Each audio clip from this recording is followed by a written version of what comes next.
Bwana, mambo vipi? Hello, it's your boy Mr. Platform. Bwana, Mr. Bet hapa. Nimekuletea leo mkeka mwingine tena leo. Kama kawaida nimekuletea leo, niko na mikeka mitatu mikononi. Nipo na odi 10, nipo na odi 5, nipo na odi 2. Jinsi ya kuweka: unaweka odi 10, unaweka mtaji wa kawaida. Odi 5 unaweka mtaji mkubwa zaidi. Odi 2 ndipo unaweka mzigo wa kutosha, kwa sababu odi 2 zinakuwa hakika zaidi, odi 5 zinakuwa hakika zaidi. Odi 10 unaweza ukastake kitu kidogo. Tuchukulie mfano, labda una 30,000, unaweza ukastake labda 10,000 kwenye odi 2, alafu 5,000 kwenye odi 5 na 5,000 nyingine kwenye odi 10, alafu zeni msubirie muhindi. Kwa hapo tunakuwa na option 3.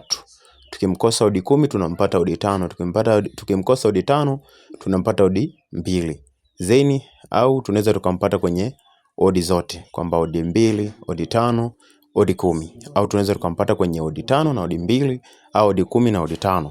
Kwa ndio maana nikawaletea option aina 3. Hakikisha umepata mikeka yote mitatu. Bwana, kodi ndo hizo. Kampuni tunayotumia kubeti ni Betway. Kama hauna, nenda Play Store, download Betway, jisajili, kisha weka fedha, kisha weka kodi hapo, weka mkeka wako. Kama hujui jinsi ya kuweka pesa au kujisajili, tembelea kwenye channel yangu au njoo kwenye group la mikeka.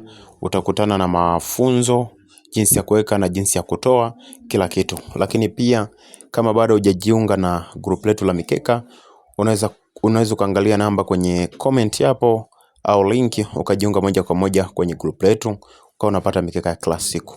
Bwana, usisahau kucomment kama kuna tatizo lolote, pia usisahau kulike na kushare video yetu. Bwana, video inayokuja nitakufundisha kuhusiana na handicap, usikose.